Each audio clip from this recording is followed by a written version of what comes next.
Ils ont envahi notre quotidien et vous êtes de plus en plus nombreux à ne plus pouvoir vous en passer. Eh bien, sachez que téléphone portable et tablettes ne seraient pas sans danger pour nous, mais surtout pour nos enfants. Ce soir, vous allez entendre le témoignage d'un Martiniquais frappé par un cancer de l'oreille interne. Pour les spécialistes qui l'ont suivi, aucun doute, sa maladie est liée aux ondes du portable. Franck Zozor, William Zebina. Ces images datent de 1995, c'est Rémi Villa, un nom que vous connaissez. Il a porté haut les couleurs de notre pays, un véliplanchiste, 4 fois champion du monde, 20 fois champion de la Martinique. Mais ce que l'on sait moins, c'est qu'il a été touché il y a quelques années par un cancer, une tumeur à l'oreille interne. Soigné à l'hôpital Pellegrin à Bordeaux, ses médecins lui expliquent que cette tumeur serait liée à l'utilisation du téléphone portable. Les médecins m'ont dit clairement, tout ceci est dû au téléphone portable. Notre service pour les tumeurs à l'acoustique a été augmenté par 5, multiplié par 5 depuis l'avènement du portable. J'ai fait tout ce qu'il ne fallait pas faire. Dormir avec un téléphone à côté de ma tête, à 30 cm de ma tête.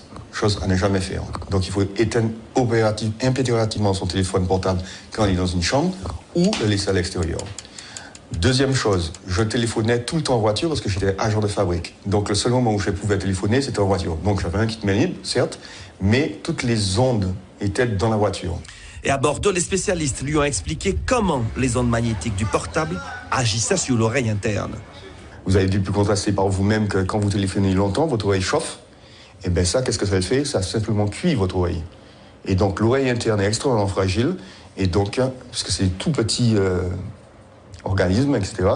Donc forcément, on l'abîme, on la cuit et on finit par la détruire. Donc le téléphone portable, quand quelqu'un m'appelle, je l'utilise comme ça, microphone allumé, et je parle. Ou bien, loin de la tête, jamais comme ça. Et puis il y a les conseils aux parents concernant l'utilisation des portables pour les enfants. Le médecin me disait très clairement que le pire va arriver parce qu'aujourd'hui, les parents donnent les téléphones dès l'âge de 10 ans, voire même avant à leurs enfants, et les enfants dorment avec leur téléphone. Alors ça, le cerveau n'est pas encore construit, etc. Donc il est encore plus sensible et les dégâts seront plus importants encore. Et pour confirmer les propos de Rémi Villa, ce rapport de l'ANSE, l'Agence nationale de la sécurité sanitaire et de l'alimentation, rendu public la semaine dernière. Il recense les sources auxquelles sont exposés les enfants, Wi-Fi, jouets connectés, téléphones portables, tablettes. Mais ce que l'on apprend dans cette étude, c'est que des chercheurs japonais et taïwanais ont trouvé que ces ondes agiraient sur la santé mentale des préadolescents. Dépression, comportement à risque, tentative de suicide pourraient être provoquées par l'utilisation précoce de ces objets connectés. Et enfin, dernier conseil de Rémi Villa, évitez les portables dans les poches. Les ondes affectent également les organes génitaux.